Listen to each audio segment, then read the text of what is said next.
Good evening. This is the Lake Bluff School District 65 Board of Education Committee of the Whole meeting, March 12th, 2013.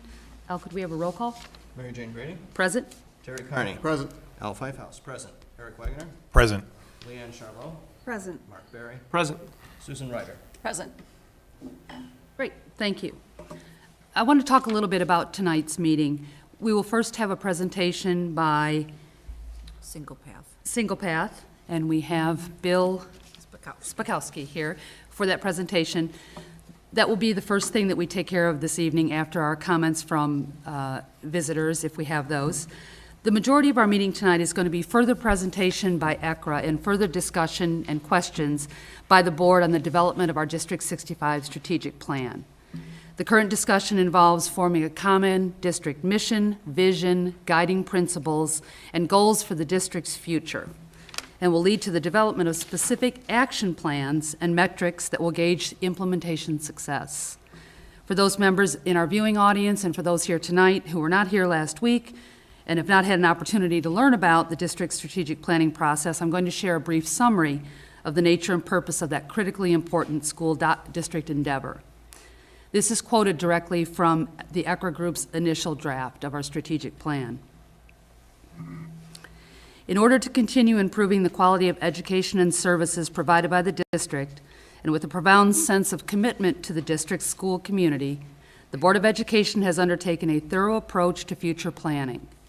During the 2012-13 school year, the district partnered with ECRA Group to develop a strategic plan to document the current state of the district and to determine a future direction based on stakeholder values through rigorous research methodology and statistical analysis. The strategic planning process included extensive outreach to all stakeholders, with all stakeholders invited to participate in both focus groups and surveys.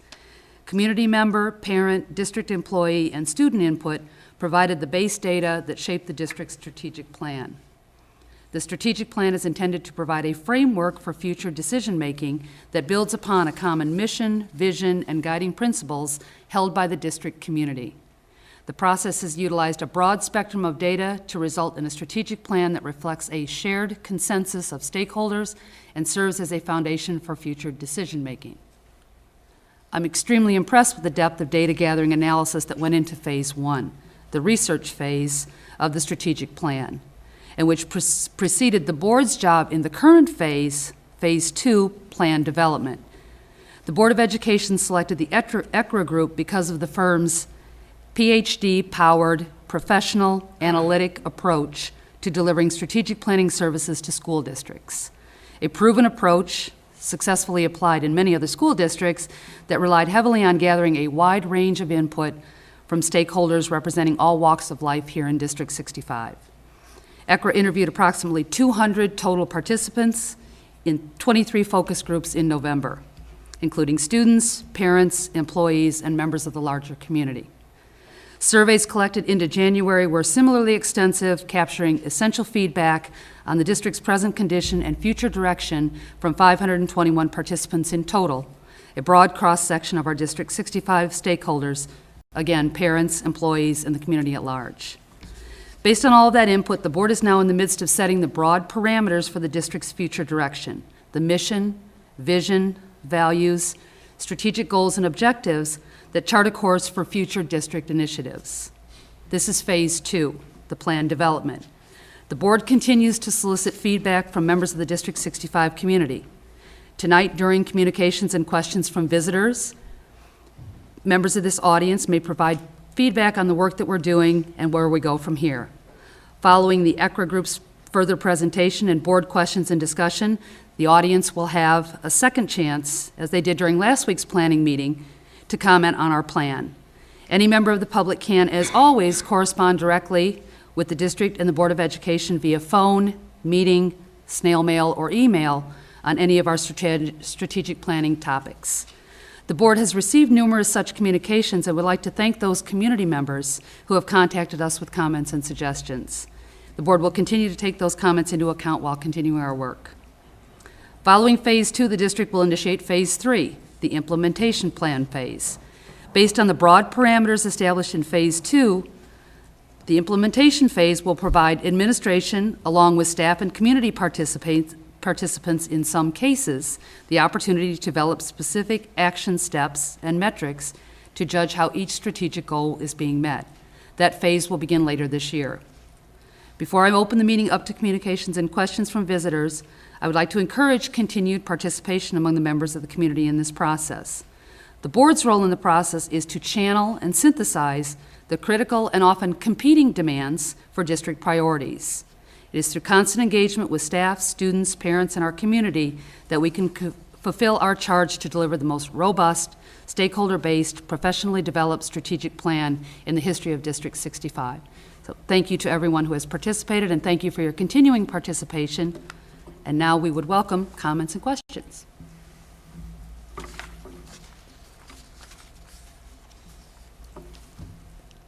You'll have a chance later. Okay, none at this time? All right, we will move on to our presentation by Single Path Technology.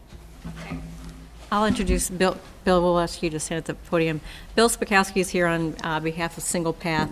At next week's board meeting, we're going to ask the board to enter into a contract with Single Path to provide the district with some much-needed technology services. And just to remind you, in the past couple of years, we've been working with what was formerly known as Revere Group, now NTT Data. You see that payments to them in our bills listing. We're going to end that relationship with them when we bring Single Path on, not for any reason that we're not happy with them. They provided us great service, but the service they've been providing for us the past couple of years has been kind of reactionary. As we need them to put out fires, they've kind of helped us along with some hardware networking things. Single Path is going to do a lot of the same kinds of services, but they're also going to provide us a more broad spectrum of services. And the best way that I can describe this is it's kind of like having a technology director, only it's a team of people. So each person from Single Path brings their expertise to us. It's a more comprehensive and proactive service for us. And with that, Bill, I'll let you tell us a little bit more about Single Path and the services that you provide. Thank you. Sure, and thank you, and it's a pleasure to be here. I've had a great opportunity over the last quarter to maybe 4 months to get an opportunity to learn a lot about your district, the technology that's in your district, your teaching staff, your administrators, students, and actually some community members when we did an assessment on the technology in your district. I would like to say one thing: incredible school district. It really is, from top to bottom. The technology that you have right now is very, very good and sound technology. And it kind of makes it, when I'm looking at it and evaluating it from a school district's perspective, it's like you're so close. I mean, we're so close to trying to accomplish a lot of things that we can do with the use of technology to impact our students on a daily basis. So some findings that came out of the assessment that we did were that you have sound equipment. The stuff you've bought and that you put in place is good stuff. But what we're not doing with that stuff is we're not watching it on a daily basis. We're not configuring it correctly to optimize the things that we're trying to do. And some of those things change on an annual, semi-annually, quarterly basis. So one of our findings is that you don't have a network administrator in district, but you're too small of a district to really have that position full time. So that was one finding that we came away from. We also noticed that you have great desk side support within your district. The staff that you're using today satisfies the needs of the teachers on a regular basis. There were very few, if any, complaints about things not being fixed or put back in place timely, or communication to the end users, or expectations being set well. So you're solid there. The findings came back that you're very solid there. Again, the question came into the network administrator, being more proactive, looking how we can better design the network to prioritize traffic, those types of things across the network. The amount of bandwidth you have. One of the things that we've brought to the administrative team is that we need to look at increasing the bandwidth. You've got good plumbing from building to building, but we don't have much water coming into the district. So we've got to increase that pipe. So those are some findings that came out of it. Also becoming much more proactive in understanding what technology is working, when it's failing, when things need to be looked at and addressed. We're no longer at a place in schools where technology is a nice to have. Your teachers are counting on it on a daily basis. They're making their lesson plans based on the use of technology in the classroom. If it's not functioning that morning, they don't have a plan B necessarily. You know, you see a lot of schools today when they start to look at the use of technology in the classroom is, how do we address that snow day in the classroom when technology isn't working?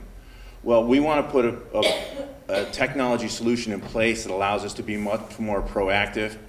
We're looking at monitoring each critical network device 24/7, being looked at by our data center, which is lights on 24/7 as well as critical servers, including things like access points, because we are a very big wireless district at this point in time.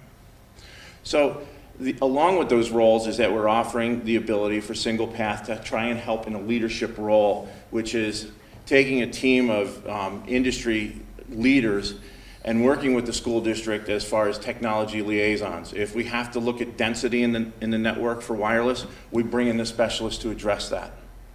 When we're talking about curriculum and professional development solutions, we bring in people on our staff that understand those types of roles as well. So we're offering this leadership, kind of a virtual CIO role, as well as this network administration, remotely monitoring and managing the infrastructure for you, working hand in hand with your administrative team and as well the technical staff that's in the buildings today. This is a solution that we're recommending. I think when you look at the price on this solution, you'll find that it's comparable to that of if you tried to put a network administrator in district as part of your own staff, but you now have an IT department of 35 to 40 people that will be working alongside of your administration and your teaching staff. Again, we're so close, and I believe that this partnership can really help elevate us and change the way children use technology in the classroom, make it much more engaging. So we look forward to working with you. So Bill, what about, you didn't mention what your assessment of the security and firewalls and everything, is that effective right now? Well, you have a sound firewall in place. One of the things that we are recommending is because there is an increase that we're recommending in the bandwidth, that there's a number of things that become part of that from a technical standpoint. We have to make sure that if we increase the amount of internet access, that our firewall isn't now our choking point. So we are recommending bringing in a new firewall, which is one that is more of a managed a service rather than you buying the equipment. You're paying for kind of a cloud-based firewall service. So what percentage of Single Path business is schools? Are schools all that you do? No. Very good question.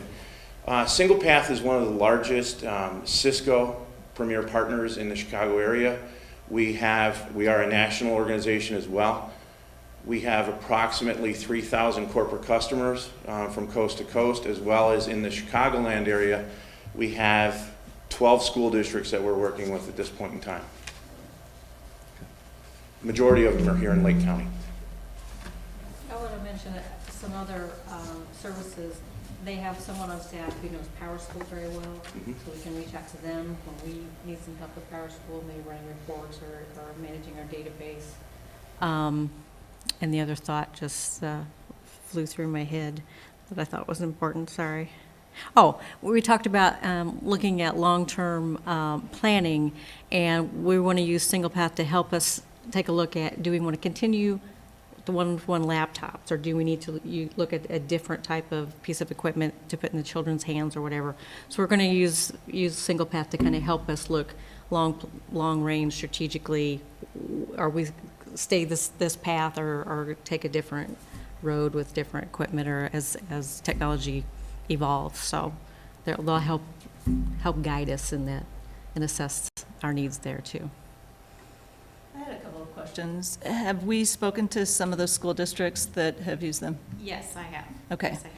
And I take it good recommendation. I had business managers recommend Bill to me a couple of years ago when I wasn't interested yet in talking to him. So they've had a track record. It's not just 12 that came on last year, right? No, There's some that, no. okay. Yes. Some that have been with them for a while. One of our largest is Indian Prairie, 204. We are their technology partner that helped them deploy their bring your own device technology, which Indian Prairie has become very nationally recognized for that initiative.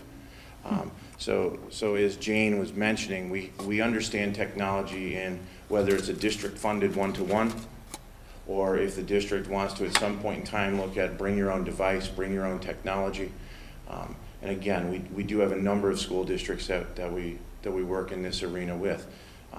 I wish we were closer to 3,000 school districts than corporate customers, but that allows us to steal from Peter to feed Paul, the Robin Hood of technology. We cut our teeth with the big corporations and make sure we understand what we're doing. You have a number of different roles in this organization that would be brought to bear at varying times, depending on the nature of the problem. 35 to 40 deep, your team sounds like it's got all the different specialists covered. How is the relationship managed between the district and the firm? Is there a single point of contact that sort of vets the issues, manages the project, and identifies this specific specialist that needs to be in the conversation? How does that work to avoid clogging up the pipes with who do we need to talk to get the problem solved? That's an excellent question. With the school districts, I play the primary focus as as a key partner with the district at that point in time, based on where we are and what we're talking about. I will then bring in the appropriate specialists to support as we need them at that point in time. I have personally been working in the education K-12 sector for the past 12 years in roles with technology and professional development and 21st century integration. So I may not be the technical expert for everything, but I understand what we're trying to do. You know, almost that business analyst role we have in the corporate world that we don't have in education is being able to talk the tech talk, but understand what the users are looking for. I think, Bill, the other thing you may want to talk about is how we talked about having meetings with some of the stakeholders and talking through issues that are coming up. My big concern is preparing for park next year, Yes. making sure we have the bandwidth, making sure that different parts of the building don't go down when the kids are taking the test. So we had talked about having very regular meetings to problem solve and be proactive instead of reactive with technology. We get very engaged with the cabinet level and meet with them as frequently as they believe they need technology as part of those meetings. We actually ask for it more than they probably really want us there, because often decisions are made and you don't realize the ripple effect on that it's going to have in the technology arena. So we try to meet with the cabinet members as frequently as they will allow us. Some districts we're there bi-weekly, other districts it's once a month. Depending on the time of the year and the projects that are going on, we might be there every day, you know, working through some of these strategic issues. It's hard to say how often it is until we start to feel through the relationship and the time of the year and the projects that you have going on. But we try to be engaged at the grassroots level so that we understand what's going on. We just spent the last week where we've been sniffing your network, looking for some peak utilization. We've got like 10 gig of data that we downloaded Friday. I just haven't had a chance, our engineer hasn't had a chance to digest everything to see where we are peaking and using some of the bandwidth that we currently have. So we are always trying to be proactive and understand what's going on so that we can help make the right decisions. You mentioned that we don't have a network administrator, and that one thing that we would get with this relationship would be many people deep who would serve that role for us.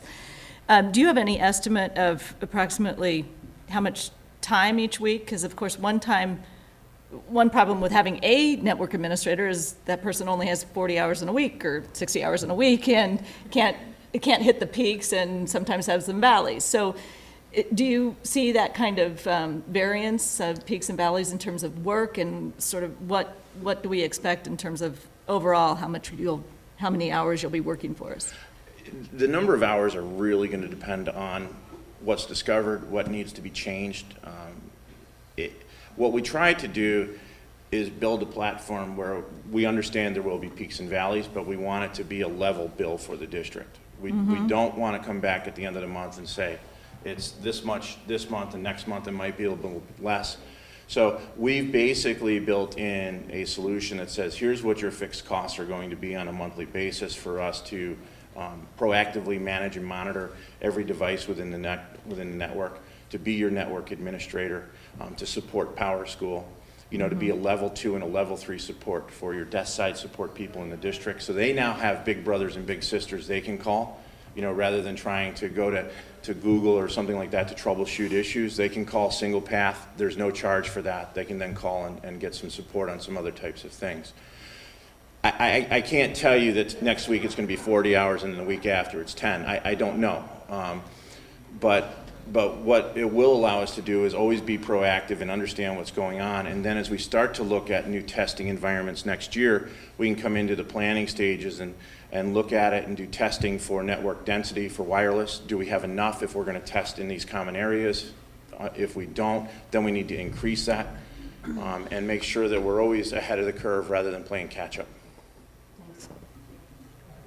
I wonder what the dollar figures we're talking about here are. What's the magnitude compared to what we used to pay to? Right now, and this will be in your board packet next week, a copy of the contract is in there. We're looking at a monthly fee of $5,135, so roughly over $60,000 a year for this managed services, and that includes the 24/7 monitoring of the network and that. Given the nature of the arrangement, it's going to be very important for us to have the scope of work thoroughly reviewed and make sure that we understand what we're getting for our $5,000 a month and they understand what they're giving us, because unfortunately sometimes what that can mean is it's out of the scope that we agreed to, and then we're engaged in other negotiations over what the extra work will cost. So just, I know you do that routinely, but the scope of work on something like this is important. Absolutely, absolutely. What were we paying in the past, roughly? The annual cost? MPT was as needed. It was based on an hourly charge. I would have to look, and I just looked this up, has been a year we've paid them $50,000 a year. We've been with them for a couple of years now. So we're probably not paying out $60,000 a year now, but again, it's just on a come as needed basis. Nobody's monitoring our servers, our switches 24/7. Now, we had someone on staff previous to that, and that far exceeded $60,000 a year. That was closer to 85, what we paid that one individual. With benefits. With benefits. And the contract that goes out in the packets, I think, will address Susan's concerns, because the scope is really laid out very nicely in the contract with that, so. But if not, you ask questions, so. You know, there's one thought that it's more like thinking out loud, and I think we need to address it going forward in this subject area, is we concurrently have our strategic planning going on at the same time. And it's a fair amount of money to be spending without having the strategic planning completed and technology goals established. So I'm saying we need to consider that going forward and Jane, make this is a sure. one-year contract, correct? No. Oh, No, it's a 3-year contract, basically. I mean, we need services. I understand what you're saying, Mark. Existing infrastructure that has to be maintained. I mean, I don't think a strategic plan is going to say, get rid of the infrastructure we have. I think the technology piece of what we do in our school district is here to stay, is what we're saying. But to the extent we do additional things that aren't envisioned, I guess It's we'll have to incremental. go back to Right. the contract at Yeah, that point and sure. see if it still makes sense, but I hear what you're saying. Some of these items have to be taken care of soon, and I think when we sat down with Bill and we talked a lot about the bandwidth and looking at the volume at different times of the day, those are fixes. And right now, we're in a reactive state. And reactive states don't get us the services that we need from our technology always when we need it. So proactive, we can not only take care of the issues we can have, we can plan for the needs for the future. As we move into the strategic plan, his company can help us as we look at, do we want to continue the one-to-one? Do we want to move to iPads? Lori is really looking into what's the capacity of iPads in the future for testing. There's so many things that I think are going to actually align really nicely with the strategic plan that their company can help us out and be of service to us with. Is there a 1-year option? Just We can talk. We can talk, yes. It may be that we get some benefit from a longer term, but just something to think about. Thanks. There's always performance criteria, right? And Right. nothing's forever if they don't perform. Right, Yeah. well, right, another good clause to check. Thanks. Questions? Thank you, Bill. Thank you. Thanks, Bill. Thank you very much. Okay. Let's move on to strategic planning. Gina?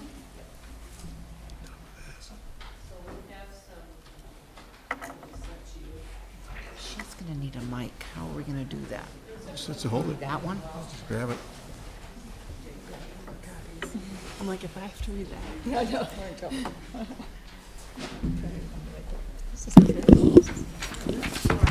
I'm good, how you doing? Version control here, Bill?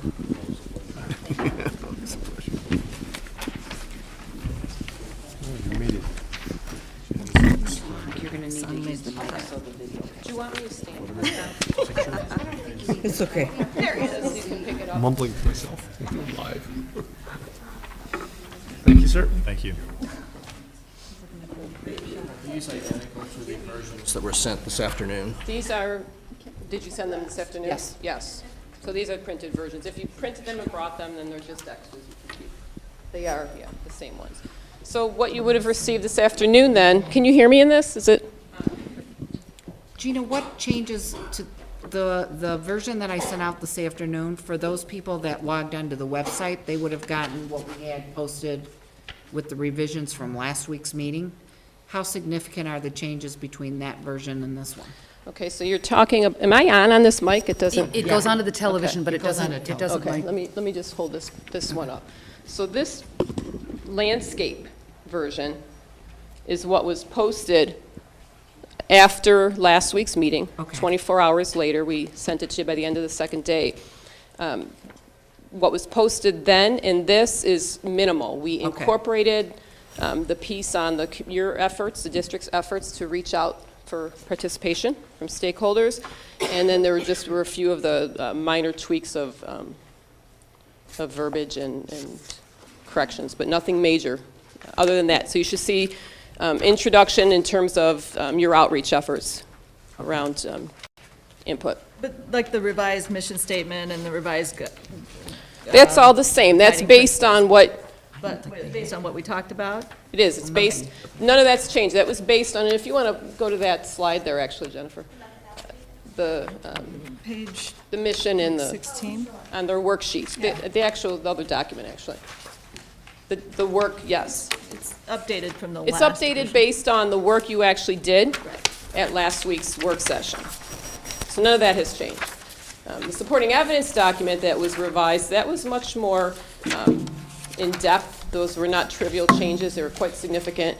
And your request to change the way that the data was actually aggregated wasn't just merely taking those all columns down. The whole, all the text had to be rewritten and ensure that the voice of those stakeholders were credited to the proper group. So it was a lot, it was very in-depth. So that was sent out this morning to Jean, and it sounds like she then forwarded that to all of you today, this afternoon. Are there any questions before we pick up? I'd like to review the mission, but I don't know if you wanted to talk first upon the revised documents, if you had questions about it or comments. Yes, okay, a couple thoughts.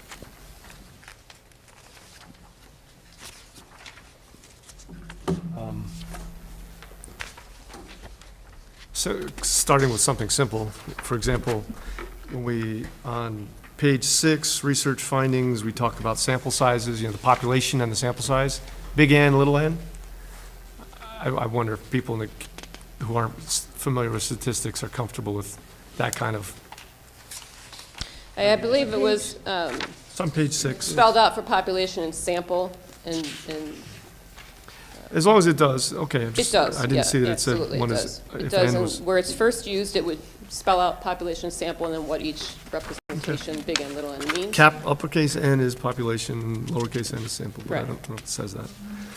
Something else you might notice is when you're disaggregating it, it doesn't, it's, not clunky, but it's just not quite as fluid when you have to keep going back to each group. But it definitely will make explicit the voice, which stakeholder group it is, which is important. I mean, it is important, and I agree with you wanting to be able to clearly see which group you're talking about. What becomes cumbersome is when you have to keep, it's repetitious, and in reading that, I think you'll see that. There's a lot of repetition, but it's required when you don't aggregate or summarize to a high level. So is everybody clear what Mark's talking about, the big N, little n? Yep. The Yes. sample size versus the larger population? Gina, I did want to thank you for including some of the specific demographics of the district and for including the map. Sure. It's a nice way to start the document. I appreciate that.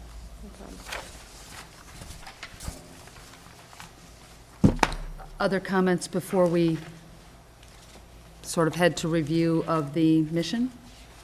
I think there is a If statement. you'll permit me, I have got a few, but On page 13 on finance, I think there's been some concern about the wording of the second sentence. However, there is room for improvement in the stakeholder perceptions of district fiscal responsibility. I'm not sure there's room for their improvement. I think there's room for improvement based on stakeholder input. Which document are you on, the plan or the supporting evidence? Page 13 of the plan. Of the plan, if you can. Number 12, finance. And Right, that Gina, page 13. we have heard from community members on that one, too. So I think it just needs to be clarified, and I think the board needs to The give way it you some reads, it sounds like direction. we need to improve Are you, stakeholder Perception, perception. right? Under stakeholders. finance, that okay, paragraph. what's up here? So- Second question, the second The sentence. district is strong financially, adequate tax base, high bond rating among survey respondents. Okay, second sentence. That's the one, among survey respondents. Among survey respondents, tell me if you're not reading the most recent version. Among survey respondents, 66% of parents and 17% of community members agree that the district is fiscally responsible.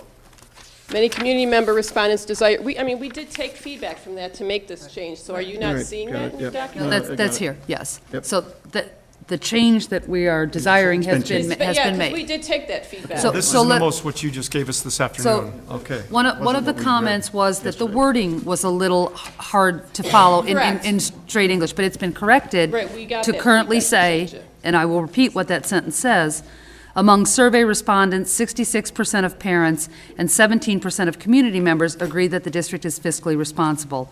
Many community member respondents desire greater fiscal efficiencies. I think that very clearly captures what the concern was of the previous Right, and statement.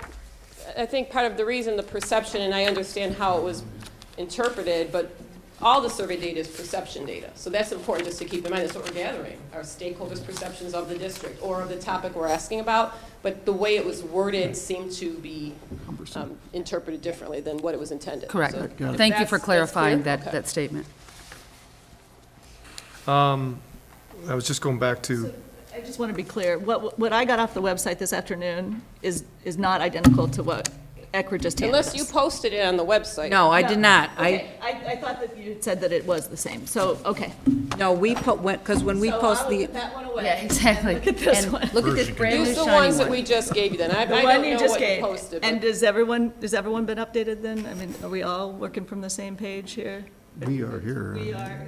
no, We did not because bring copies. what happens is the strategic plan gets posted and released from when we post the agenda, and I just got this afternoon, and Okay. we have not reposted on Board Book. so to be clear, for people at home or watching, there was revisions made immediately week. following our meeting last Tuesday that were posted, I think, the next day or 2 Next days day. later.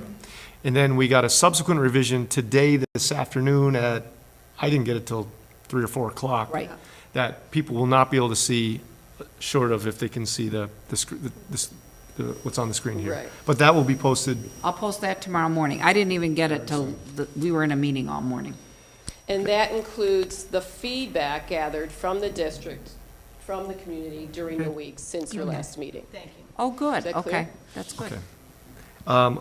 The bullet on curriculum and instruction, which I think it's on page 9 on both versions, and I don't think that was changed.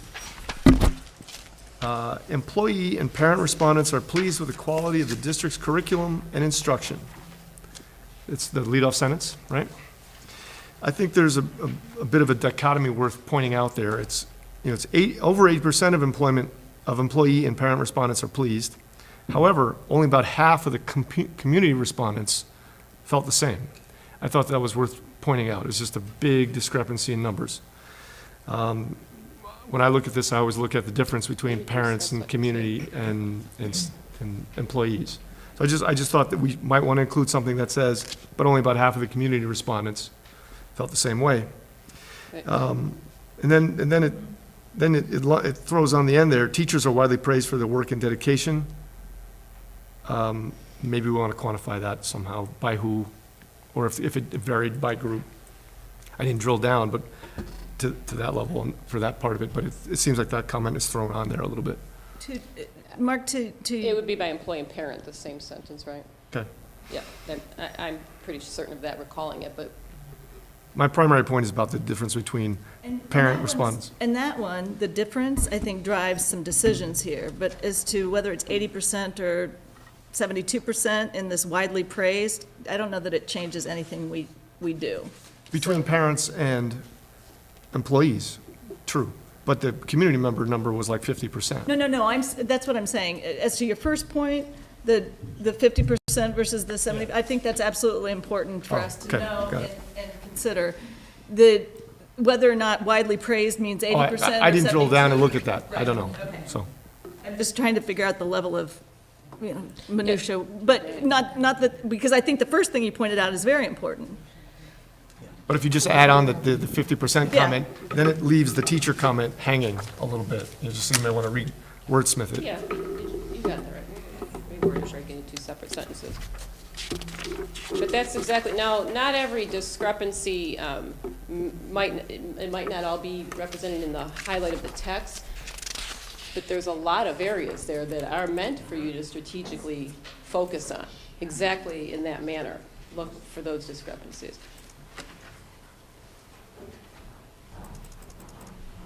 Eugene?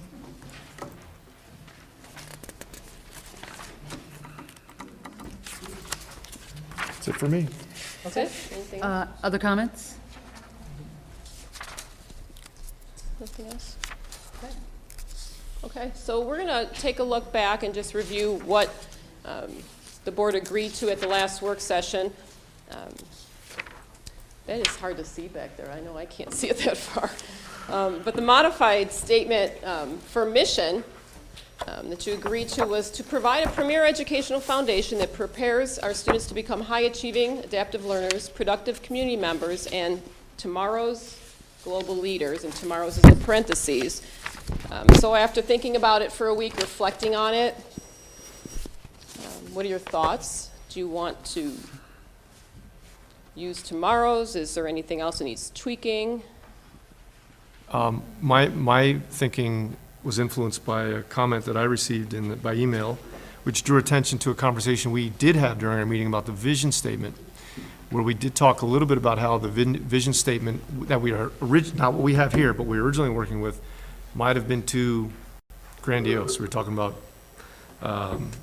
global, I think, same kind of wording, global leaders and super high achieving, and how we thought maybe that wasn't appropriate for everybody. Maybe our goals are not the same for, and I kind of think that same line of thinking may apply here in the way we've talked about students to become high achieving and global leaders. I'm not sure that reflects what everybody wants in the community, or what, maybe I want for my kids. The point was made that maybe it's missing an element about kids being well-rounded somehow. Yeah. I'm not sure how that would be included, but it is sort of, Well, if you Or look is at there a the state, and then the, proposed statement, on your working documents, did you bring your folders from last week that had your actual one-sheet working document yeah. on there? Because that would have your the original proposed statement that was really, the proposed statement that ECRA put there is not ECRA's words. That came from the interpretation of the data from all of your stakeholders. That was my And- next question, about supporting evidence for high achieving types of comments. Is that in there? Yeah, that came from focus groups, and if Bill would like to add to that. But, so here's what was proposed based on the data. And what made sense through interpreting and reading that was mission of Lake Bluff School District 65 is to educate our students to be lifelong learners and well-rounded citizens through high standards and individualized instruction in a safe and nurturing community-based environment. Now, where individual stakeholders were asked about mission, the survey, so we had them rate, do you think it's appropriate? Is it appropriate? Scale, as well as open-ended to expand on that. And that is the direct evidence for some of that, as well as any discussions that Bill could speak to on behalf of qualitative data collected in focus groups. And if you have anything else to comment on that. It speaks to that. Excuse me, it speaks to, I missed your comment. It speaks to what? Well, you know, the wording, it really is representative of what we discovered in the focus groups. The proposed wording. The wording you originally proposed. Yeah, so that, again, it would have come from qualitative data as well as the survey, which asked about the appropriateness as well as expand on that. I think there's to the statement on the left, which again was derived through a lot of the stakeholder input, there is a fairly repetitive theme throughout all the data that you gathered from the stakeholders that individualized instruction was one of the cornerstones of the educational experience here that we need to focus on. I think that probably needs to be, in my opinion, in the revised statement.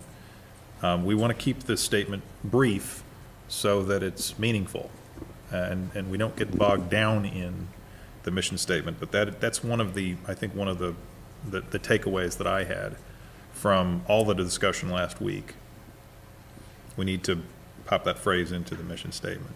I know we were looking for something simple, not simplistic, but simple, like Erica's saying. What about something like this? To provide a premier educational foundation that prepares our students to become high-achieving, well-rounded, adaptive learners and productive community members. I think it means that every kid doesn't have to be the president and can still be happy and a productive member of society. And I think adaptive goes with the lifelong learner. I think we were trying to find a different word for lifelong learner. Isn't that what an adaptive learner is? Well, I think adaptive we in were- the sense, I think that we were getting at the issue of learners that can adapt to the constantly changing and increasingly changing society that we live in. We need to prepare all of our students to be able to deal with what's to come. And I think The that, word foundation in that Right. aspect there too. I think it's an important word, that there will be learning that goes on top of this.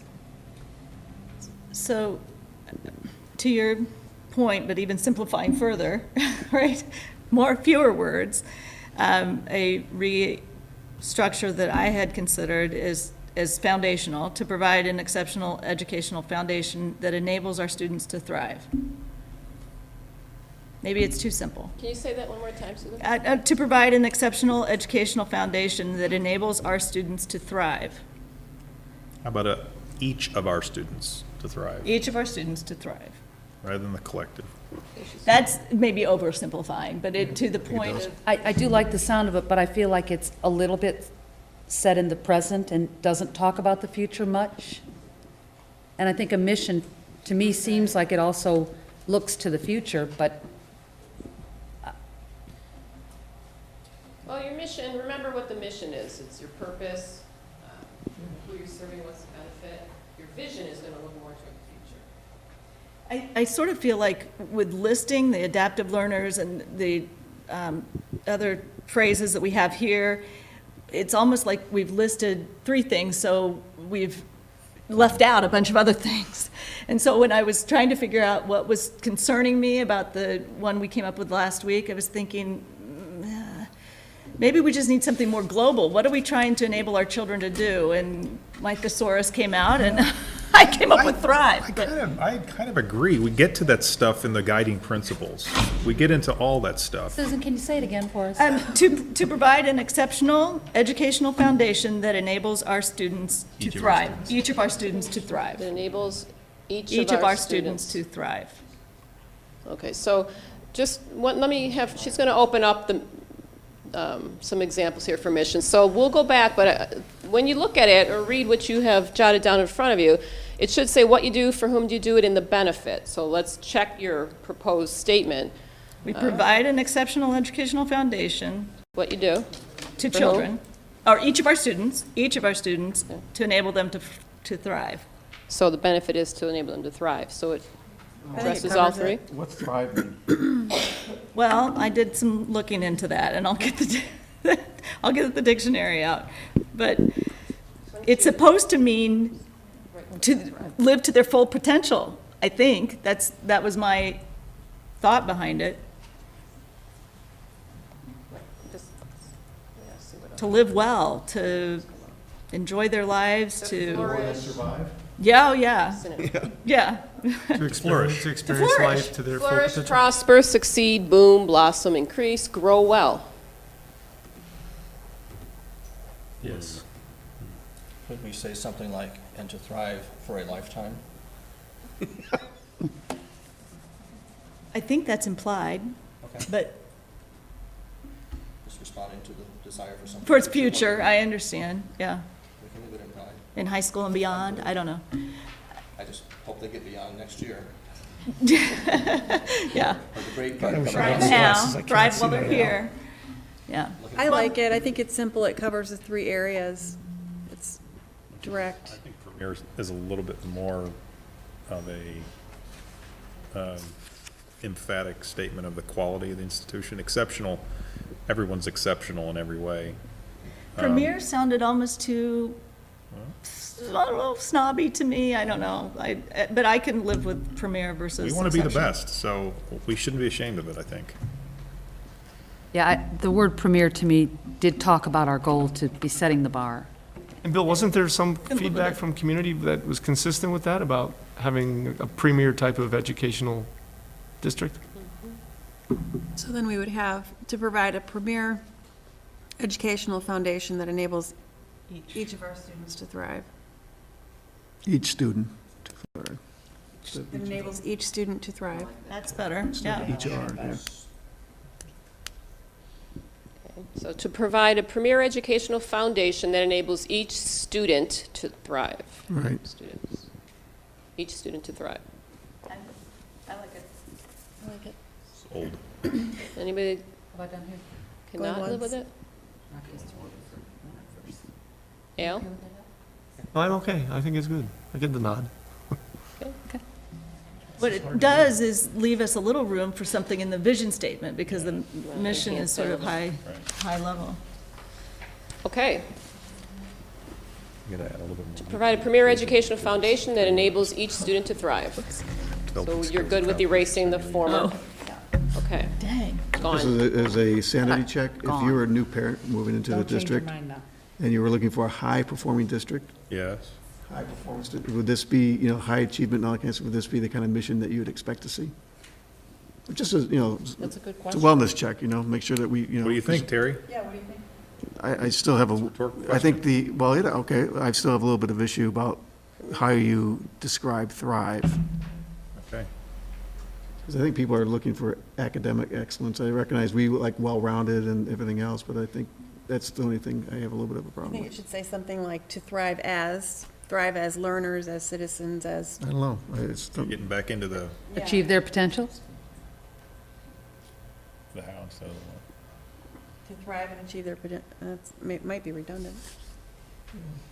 well, anyway, that's my comment, but I threw that question out to everyone, so, you know, I just think those are the kind of They're, sanity checks we need to go through to, you know.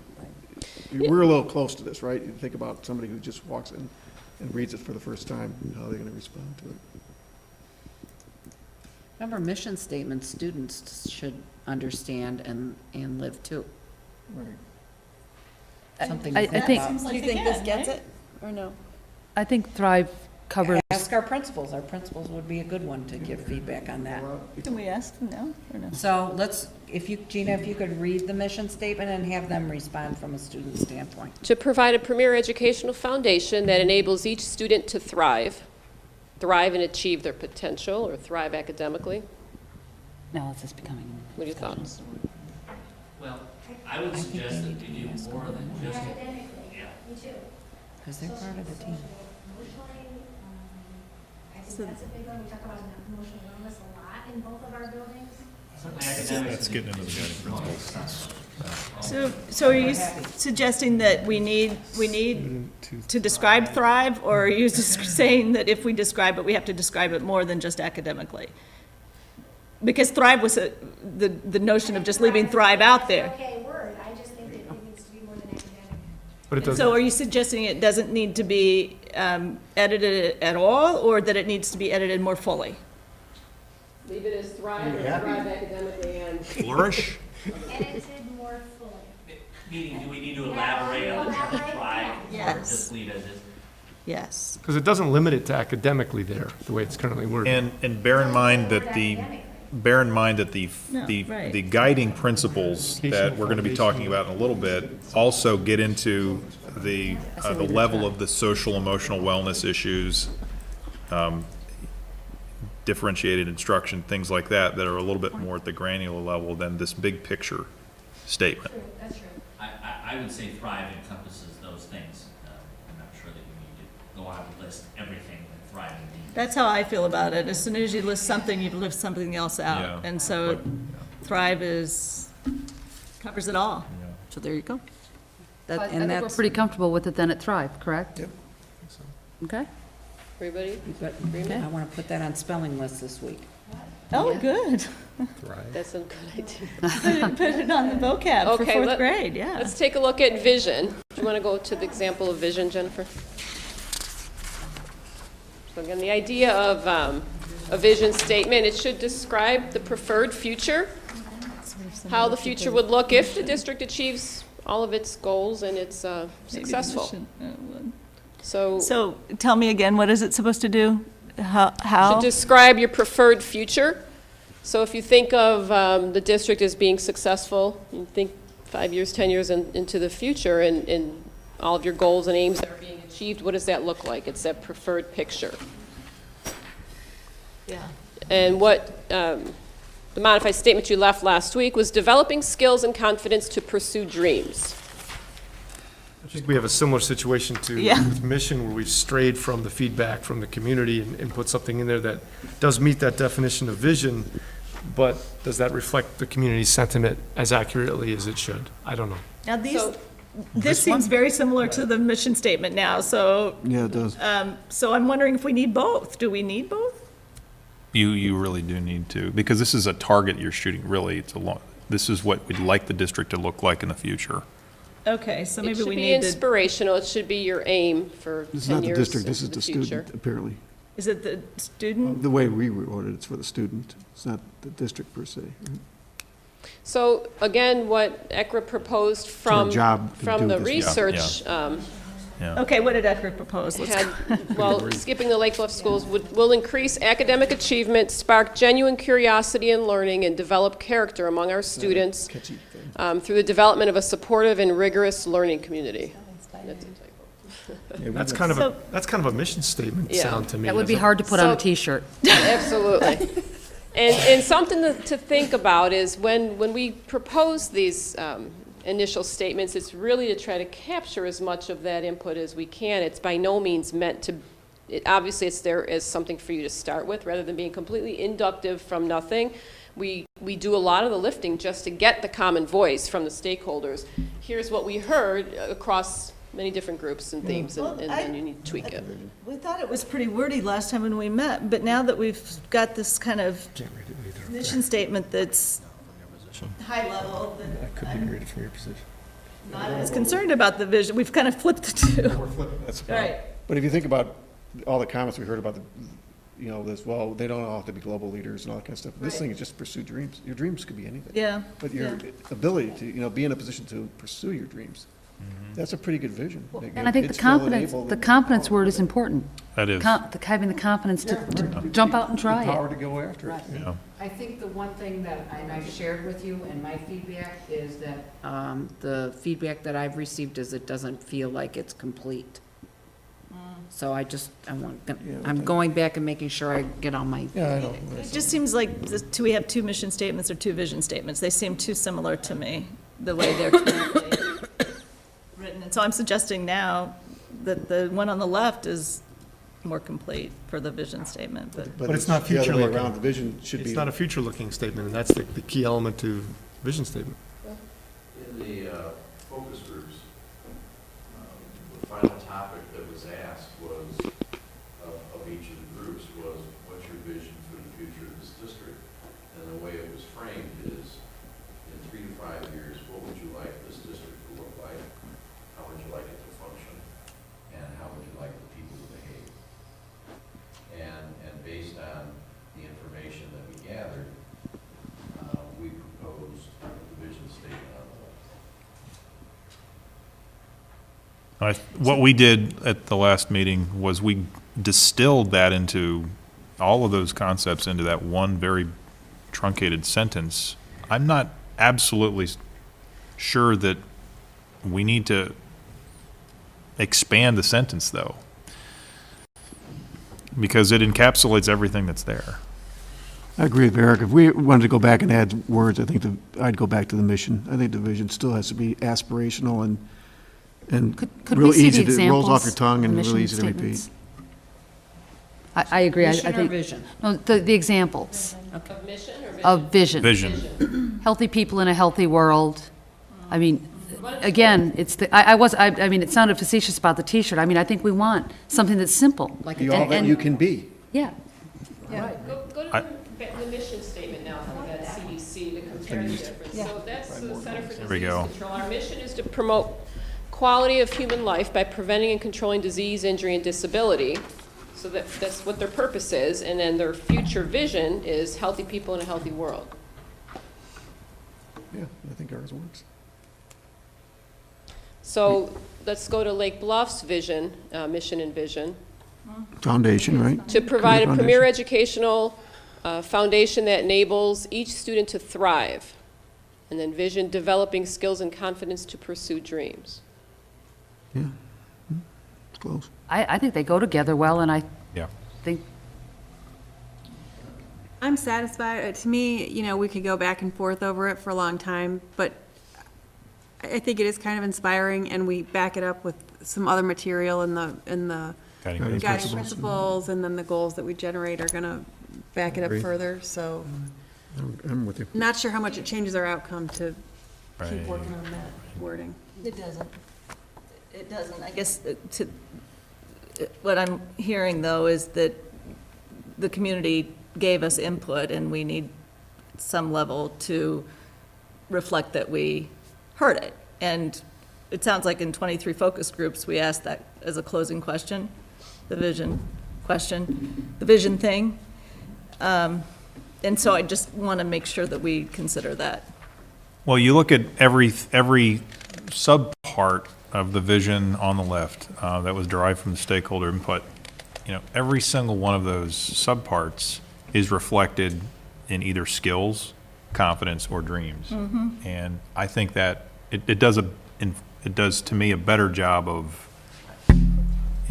And they're all reflected in the guiding principles tying it as well. together. Yeah. I'm good with what we Okay, got. I I think it's if great. everyone else is satisfied with it, I am as well. I was responding to some of the concerns that we I heard. think that was well said. It reflects what the specific input we got from the community, while not using those exact words. Right. It's certainly a reflection It of distills it. And if you really look at the proposed to the final version and really think of it that way, that's true. It does reflect it on even each little sub-statement. everybody, Al, how do you feel about that? Good? Everybody okay with that? Okay. Okay? And then, let Bill pick up from guiding principles since he led that discussion last week. Passing of the time. Guiding principles. You can see to the left what was initially laid out, and you can see the modifications that took place. These guiding principles are your belief statements. They're your bedrock. This is what we truly believe. This is what drives us. This is what helps us achieve that mission and that vision. Thoughts or reactions to what we laid out last time, and any further suggestions. This is the one thing, the more I read, the more I liked it. Me too. When I kept going over these, Me I too. liked these a I wouldn't lot. change a thing about I it. didn't change a word. I have one question, because I've heard from all of you on this, so when you look at this, do you see the individualized learning? Because I do in a couple places, but I want to make sure. had that same thought. Most of these are collective, and I thought we might want to add an item, whether we say each student is important or every student is important. Isn't number 6 sort of like that? Students learn best when they are actively engaged and challenged to achieve their individual Number potentials. 6. That's what meant, but I didn't know if it was strong enough, because it's something all of you have talked When we about. spoke to the individual that we worked into, So just put the word Right. individual at the Right. beginning. Individual students learn best when they are actively engaged and challenged to achieve their potentials. Just move the word. I mean, Awkward I know wording. we were trying to address this individualized instruction issue in that item, and I'm not sure if we got it as clearly as we need Those to. statements of what we believe, and I'm hearing that, I think all of us, most of us, are saying that we believe pretty strongly that each student is important, not just collectively, but each one individually, and Individual potential. to say that very explicitly, if that's what we believe. And that's what I think I'm hearing. I think you heard that in the Yeah, I think you make a good point. It doesn't come out as loudly as we Well, think it. actively engaged and individually challenged to reach their unique potentials, because the emphasis is on individual challenge. Each student has to be engaged on a differentiated level to reach their potential. I like that. Okay, that sounds good, Eric. So can we read it again? We'll keep you around for a while, Eric. Students learn best when they are Students learn actively best. engaged. Go They're ahead. actively engaged and individually challenged to achieve their individual potentials or No, achieve yeah. their I would just say potentials. potential. Unique. Did we say Unique. unique Unique. You said potentials? unique potential. Unique. I like that. Because it's all going to be different. One person's potential is another person's. Would we like to flip those words so they are uniquely challenged to reach their individual potentials? No, I like it individually challenged. What does individually challenged mean? One at a time, right? That's So maybe that's it the is heart of uniquely differentiated instruction, is It's- each student gets, But aren't they uniquely challenged? Yeah. I'm not sure what that means to me. Because I'm not sure what individually, I'm okay with the words, but I just want to make sure I'm clear. I think it's better with them flipped. I think you're right. Uniquely challenged and individual, the potential is individual to the person. Unique speaks to the type of challenge being offered. I mean, I'm okay with them, Unique is really, both equivalent to words. differentiated. Unique is differentiated Like to me. differentiated, similar concept. I think uniquely challenged. You don't? Okay. To me, that statement seems more like our approach to challenging students is unique, as opposed to each student being Oh, one by one challenged. I see. I- I I'm see. I'm Maybe okay what- with it the other way. Either way, but- I'm Let's fine. go with what Eric Maybe we has need to and say something sleep like- on it. Unique, here's the Wait, problem. we believe that students do best with differentiated instruction or something that just puts those. That terms right Right out out there. front. Yeah, I mean, that's what we're kind of tiptoeing around, right? What I've heard I'm just speaking, I'm a voice piece tonight. I'm just gonna tell you what I hear from parents and what I hear from all of you. You want to individually challenge students. Differentiated instruction is used so much, I think parents need to be reassured that we're looking at challenging each individual student. Now, how that's worded, Okay, I like Eric's wording then, I'm good with that. for now. We'll have to sleep on it. I think Can we hear it one more time, Eric's wording? Because I can't read that, so if I could, somebody, Students Got a learn bad best- angle? and bad eyes. That's- Students learn best when they are actively engaged and individually challenged to achieve their unique potentials. Sounds good. Unique potential. I think they No, only have no, one we have potential. Singular, students, right. so they have potentials. Students, okay, yeah, okay, sorry. Okay. Got it. Potentials should be potential. No, No. it's potentials We have because it's students. I think it's plural. Students are at the front, so they're going plural to is at achieve the their unique beginning. I potentials. want people, okay. Yeah, We have an Right. English teacher in the audience. Yeah, no. Watch it. Watch it over there. I'm glad for that clarification, but I did feel the same way when I went back to these, Mark. I thought, and Mary Jane, I thought this was some of the best work of the night. Yeah. Despite being extremely tired at that point. Okay? Any other thoughts, words, or ideas about guiding principles? We okay with those? Moving on to the goals.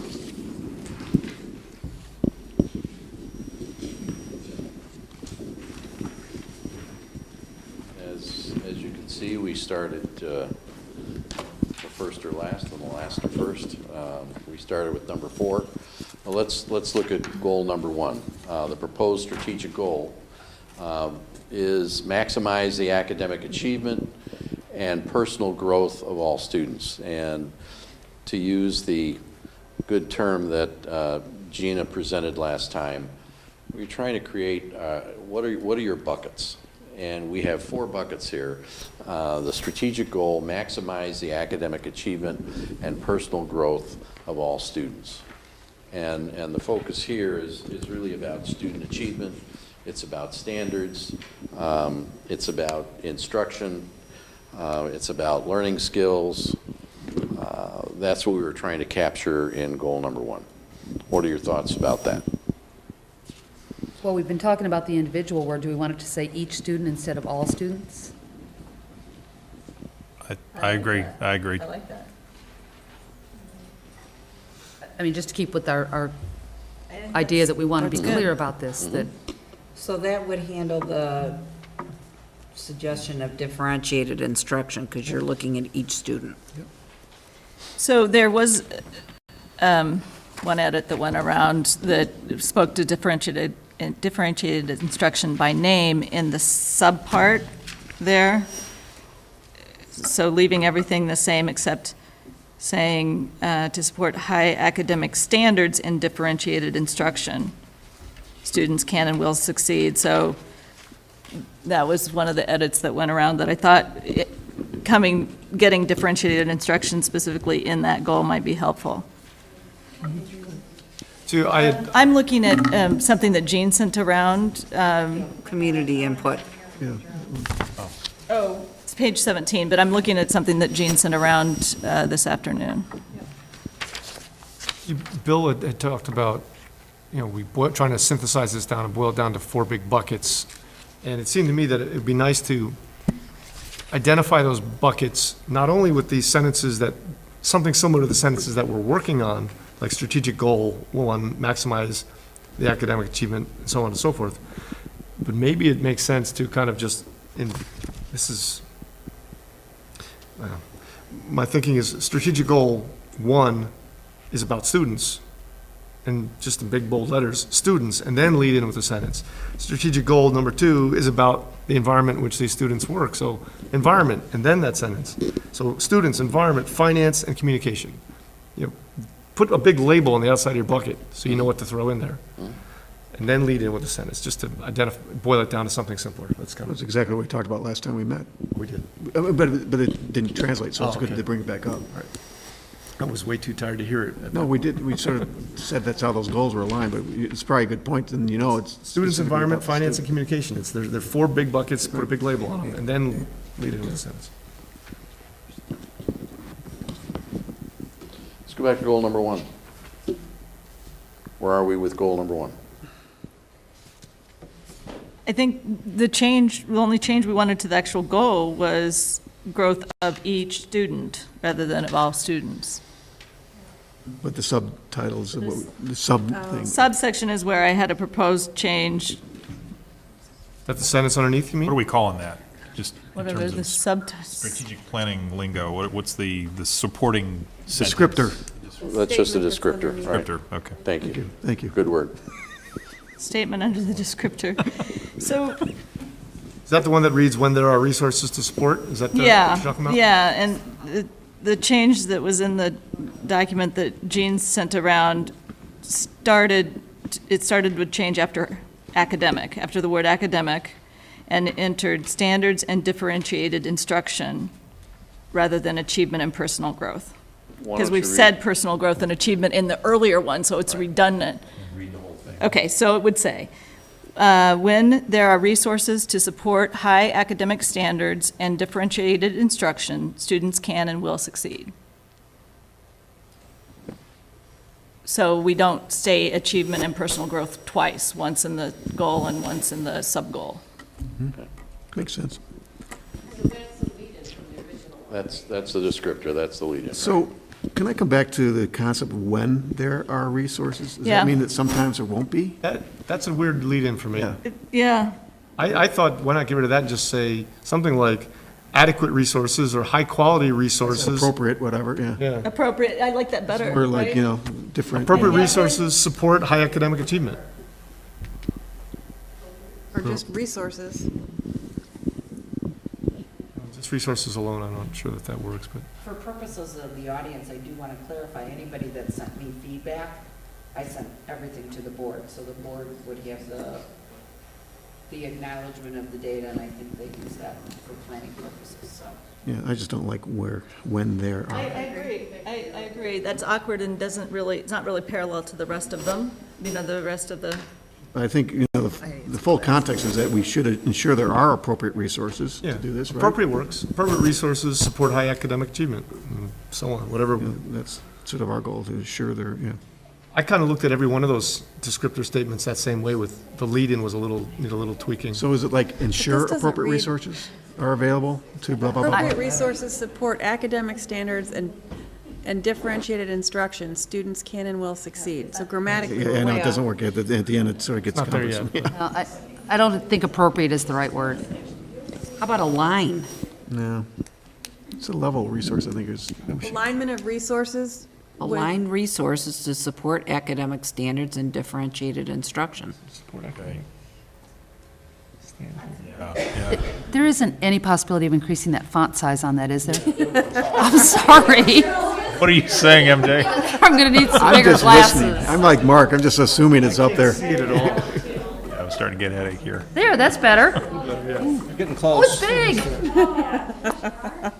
Wait until you get to be our age, you'll appreciate it a lot Oh, does it more. have to be that large? Oh, yeah, exactly. All right, so where are we? Align resources With to that support lead-in academic standards. descriptor. High academic standards, to support high academic standards Yeah, and differentiated instruction.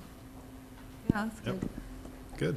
So is that the goal or is that the descriptor? Descriptor. That's the descriptor. It's the descriptor. Well, is it, Wait, can we step Sounds like back an from the action actual statement. words, though? What are we trying to say? what is a What descriptor is it we're supposed to trying do? to say in this particular statement? Are we trying to say the way that we use our resources, the way we allocate them? What is the point we're trying to get across with this statement? That resource allocation should support high academic standards and differentiated instruction? Well, this is, the goals are the how. No, my question is, what Goals are are the we what. trying to? Goals are the what, okay, Right. sorry. This is what we're going to do. Okay, right. So underneath the heading of this goal of maximizing the academic achievement and personal growth of each student is our main point that we're aligning the resources to support, et cetera. Yeah, Bill, define the descriptor. What do you think the descriptor should convey? You gave us some good definitions for mission and vision. How about for descriptor? Sorry. Never mind. Words that you couldn't fit in the goal. Things you couldn't fit in the goal, put it there. Well, that focuses on the resources. I'm not sure that's the main point that we want to look at under student achievement.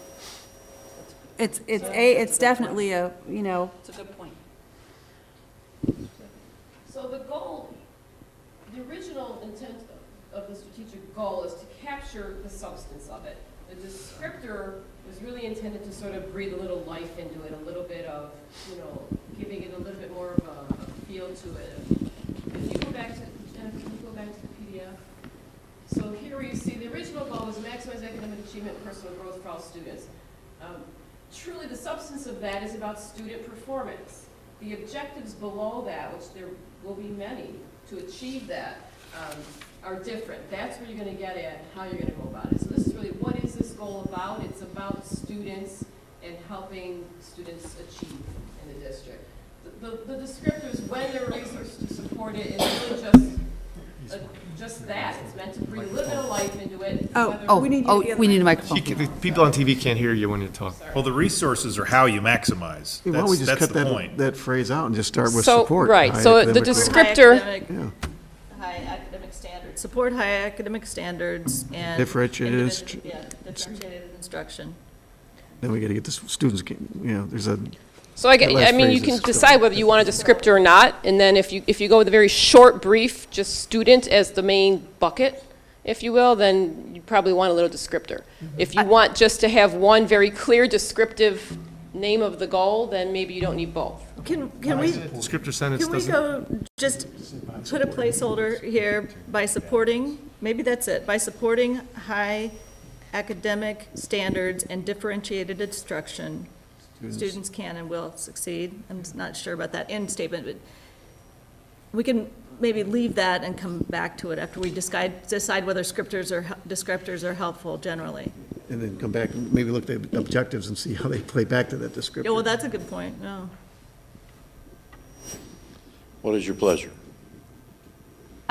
I hate to go back, but having the word students, to me, is just so general here when we have this short goal that's really about academic achievement and growth. To me, naming the bucket something before we name the bucket, to me, is really redundant, but, I agree. I agree. because the term students is so general that it doesn't really apply to the fact that we're talking about student achievement here. Right. I just have to say, to me, it's just adds a word that we don't need. I mean, and the teaching and learning environment's about students too, Right. in a sense. It's, Right. you know. So I agree. Keep it to the goal statement itself and not the. So eliminate the descriptor. Well, No. Could be student achievement, then No, that'd just make the it word easier, right, student. Mark? I mean, it's like. yeah, it could be Get rid of student the achievement, maybe. bucket if header, we- get rid of the bucket header. Is that a technical term? But how do other Terry? people feel about that? To me, like I said, it's just a, I like the bucket headers. I totally agree. We could have different bucket headers, but students is probably the wrong one, but maybe student achievement is a better bucket header. So you like naming the buckets better Just- than it's just- numbering? That actually may not be a bad idea. Maybe student growth. Student achievement Helps me and- or focus. student growth and What goes in achievement. there? Yeah, student growth and achievement. Because most school districts, when you look at their strategic plans, have student achievement and growth. It's good. It seems pretty redundant to me now. Me too. The way that's worded with maximizes stuff. I don't, Now we have 3 statements of the goal. Yeah. 1, 2, and 3. it almost seems to me like, First time, you might get it the second time. Perhaps the 3rd. it almost seems to me like we should be doing the objectives and not worrying about the descriptor right now. I agree. I mean, you the think it'll fall descriptor- out through the process? It might. Yeah, and if it doesn't, I guess if we come up with all our objectives and you still can't understand what the Build it goal from is the bottom about, then up. we have bigger problems than that tagline. Right? Yeah, Well so said, let's Lee. leave that and move on, should we? What else but- I like that. Number 2, Oh, I guess we're- enrich the teaching and learning environment. Do you guys want, do you want to suggest moving on to the objectives? Is that what? I don't care what order we do it in. We can go. We really need to have a bucket header. I'm What- not going what to fold goal my are you sword talking over it, about but it was now? my idea. All of them. Well, the thought is that we would have a bucket header for every single one of the strategic goals, goal 1, academic growth, 2, I think the teaching goals are environment. parsimonious enough to not need an additional header. I agree. All right, fine. I agree. I agree. I like it that way. Agree with just calling it goal 1. Yeah. Yeah, and what it is, because they're clear. They're pretty simple statements. So, and we change it to personal growth of each student instead of all students, right? Okay. So now as a board, do you want to move on to the next goal or? Let's do the goals and then come back Okay. to the objectives. Yeah, I want to do the goals before we do the The header's objectives, so done? we're not Yeah. Okay. working on objectives. So we're on goal for the wrong- 2? Number 2, Okay? enrich the teaching and learning environment. We need to get rid of that bucket header, though. There you go. Sorry, Mark. Good catch. I do. Enrich the teaching and learning environment. No more bucket headers. That doesn't seem very clear to me, and I don't know how to fix it, because I don't really understand what it's getting at. Human capital. Gina, have a mic. Right, it talks about Common Core, guides for teaching, assessment, quality of instruction, professional development, recruit, retain, recognize faculty personnel, accountability systems, higher achievement, improved educational outcomes. So- The objectives are really the how. This is how we're going to accomplish, enrich the teaching and learning environment. So this is, okay, so we're looking at curriculum and teaching staff as part of one goal. Right. I think when you look at the descriptor line under the goal, you can then understand what the goal is. I think though the goal in and of itself, if you just see the header, it's not completely clear what it is. But then when I read that descriptor, do we all know what it means to develop human capital and infrastructure? Well, I think the term infrastructure is a little vague, because to me, there's different types of infrastructure. There's, the typical sort of curricular infrastructure, but there's also capital infrastructure. Just talked about the IT infrastructure earlier. IT infrastructure. There's, are the buildings that we're using appropriate for enhancing the learning experience? Right. That's why a vague word like that is actually good, because it Transportation covers all that. I mean, So putting that stuff in the objectives perhaps makes more sense. so we're talking about aligning the curriculum and teaching staff to be able to deliver the premier education, right? Aligning, but it's also developing the human capital. So we're also working on teachers to bring out their potential to be high-quality teachers. So why not something like, Yeah, I like what she's got. high-quality human capital and infrastructure supports increased student achievement and development? Well, I that's like more of what- an objective, I think, though. I don't like this, the human capital. I mean, developing I've heard it thing that I didn't before, like. but it's a It's really small about the teaching place. staff, isn't it, more than administrators here? I mean, why don't we just say teaching staff or whatever and be a little more explicit? I think it's the human capital of everyone, though. You like human capital? Well, when you read the It objectives, feels you a don't little talk anything. cold to me, It's all about teachers. you Human know. resources. Well, yeah, I don't know. I mean, they're We people talk we know. about we're building not- capacity. As administrators and teachers, we build capacity. So what, like, build capacity among staff?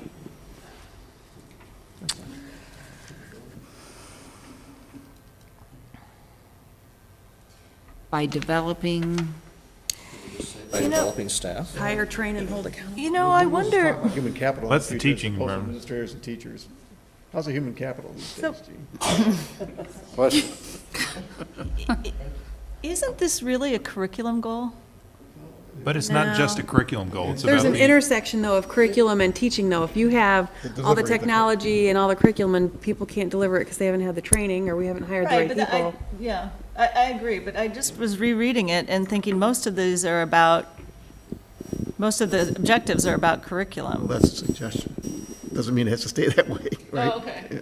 Okay. We can add or Do you think we should subtract. split out the Well, HR I mean, and the you're talking curriculum? about curriculum, developing the curriculum. You're talking about aligning it. You're talking about developing good instruction. You're Quality talking instruction. about through professional development. You're talking about, recruiting. Retaining And training and developing staff, faculty and staff. Right, And also holding people accountable. yeah. It's about people. I think the use of word environment and infrastructure gets people down the facility, how good is our facility path? And I don't think that's what we mean.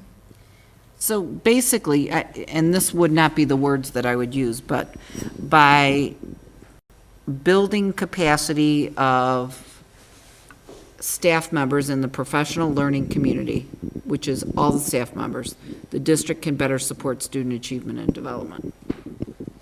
Some of the building capacity would also, the infrastructure is the professional development we offer, the people that we bring in to teach us, everything that's associated with that. So I think what kind of stops everybody, and the human capital I can totally relate to, but I think to make it a living, breathing document, we need to change human capital to something else. That may be true, I agree with that, but I think there's also a big word missing in the descriptor about curriculum. I do too. It's all in the objectives, but you don't even mention it in the descriptor, right? Like, should it be two separate goals even, to be able to talk about this? It's hard to create a goal that applies to curriculum and Teaching and HR learning stuff at the same should time. be all together. We can have the best, we could have the most awesome curriculum on the face of the earth, but if we don't have good teachers, it means absolutely nothing. Of course, I'm not saying delete it. I'm just saying having two separate ones so that the writing of it is easier. It's hard to talk about good curriculum and training teachers in the same But sentence. really, this goal is about kids learning, and I think it needs to be one goal, and it does need to involve teaching and learning and curriculum and instruction and all those words that happen. Okay, I so think what's it- your goal? Huh? Well, I'm working on it. Well, how about like- This is not it. How about something like, this isn't even. That's why I'm stuck. Here's an idea, right? So it's like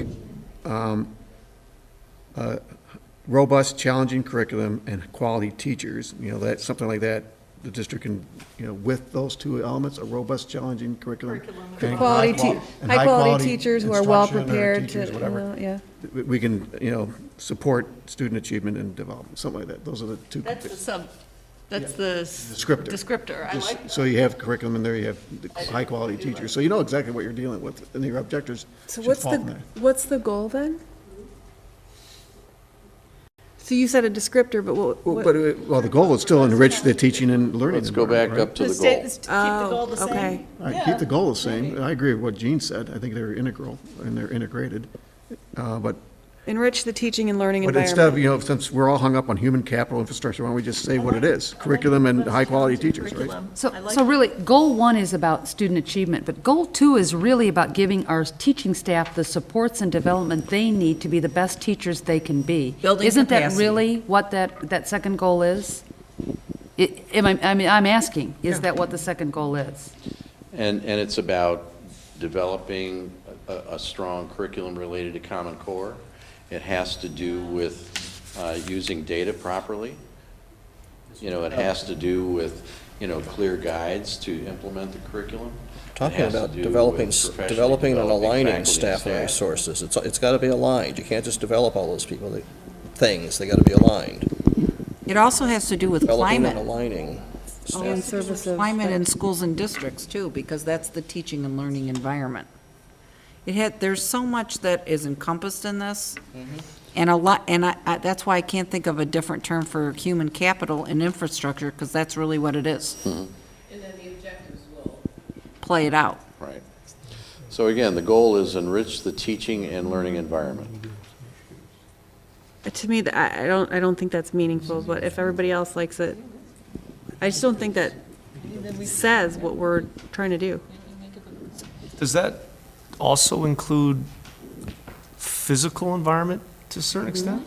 Well, we've been talking about I think that it does. The space that the students are in needs to be able to support Yeah. focus, attention. It needs to be well ventilated, well lit. That stuff's very critical for the learning I experience. think they all come together to shape that total environment. It facilitates teaching and learning. Right. One of the things I thought was missing here was a reference to, I took a shot at how to word it. I said, provide an emotionally and physically safe working and learning environment. So students and teachers don't ever feel threatened, intimidated, having to do with things like bullying or whatever. So that's a piece of it. Let's go piece of back it. to the goal. Yeah, it's a part of it. Please enrich the teaching and learning environment. Are we good with goal number 2? We're just working on the descriptor. This is what we're going to do. Is Right. everybody else okay with the wording for number 2? The main goal, I'm okay. It's just how you describe it. Main goal is okay.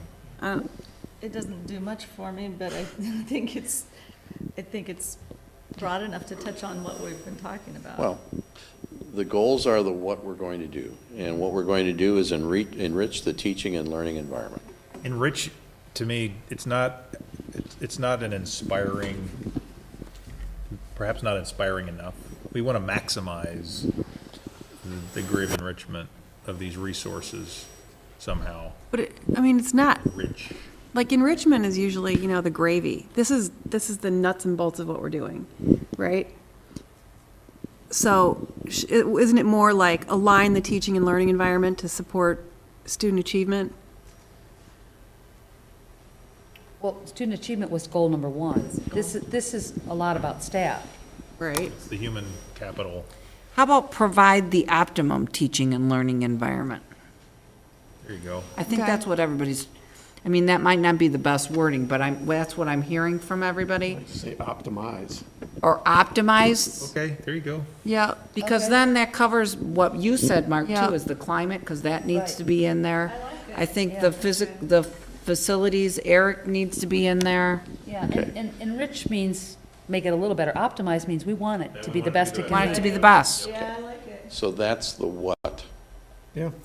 That's I the what. want to comment. Optimize the teaching and learning I environment. do hear Leanne's point about how goal 1 and 2 are not mutually exclusive. There's overlap, and in my mind, 2 certainly supports number 1, but you could also, subsequently, we're going to have this conversation, make that same kind of comment about finance and the communication goal. So they all kind of support student achievement. So Yep. I don't know that we need to specifically call it out in every time, but it is something to consider. So we have a goal, optimize the teaching and learning environment. Then we have a proposed descriptor. Through a robust, challenging curriculum and high-quality teachers and instruction, the district can better support student achievement and development. I'd want to insert quality instructional spaces too, something like that. Through those things, the district can better support student achievement and development. You could put after instruction, comma, then in quality instruction spaces, comma. It's long, but It is a long one. the district can best, not better, maybe? One of the things that we, Best is better. I remember Susan made the point that the more we try to talk about the details, we often find ourselves leaving something out that we hadn't anticipated, so it's. Right. And instructional space might be something that could be added as an objective.